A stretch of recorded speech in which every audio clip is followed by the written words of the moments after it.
Now that we've sewn our straps and our underarm seams here, we are ready to connect the neck strap to the apron.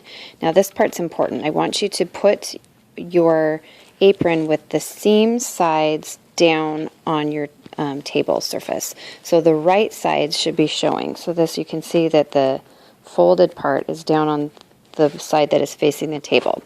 So we call this the right side. This is where you're going to put your logo, and this is the side that will be facing out when you wear it. Really important. You're going to now pin, go ahead and lay your straps, the edges of your straps, onto the corners of the apron. And make sure that as you do it, you're just laying it in one nice loop that's not twisted or anything. And then you're going to take a pin and pin it, and it's thick fabric, so you might have to use a little elbow grease here. Go ahead and pin it to the corner of the apron. Okay, this one over on this side.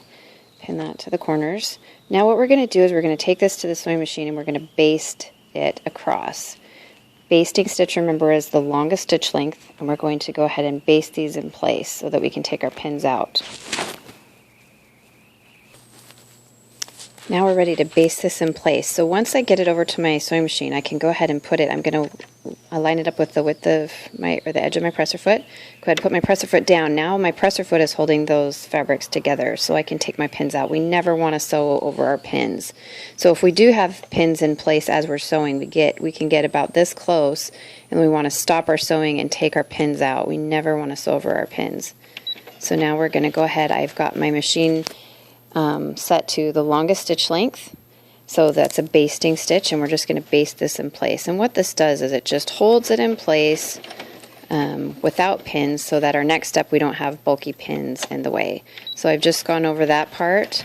I can clip my threads, slide it along to the next one, put my presser foot down, take out my pin, go ahead and baste that. You don't have to backstitch. Okay, go cut your threads and see how those are all basted into position. Go cut your threads and we'll be ready for the next step.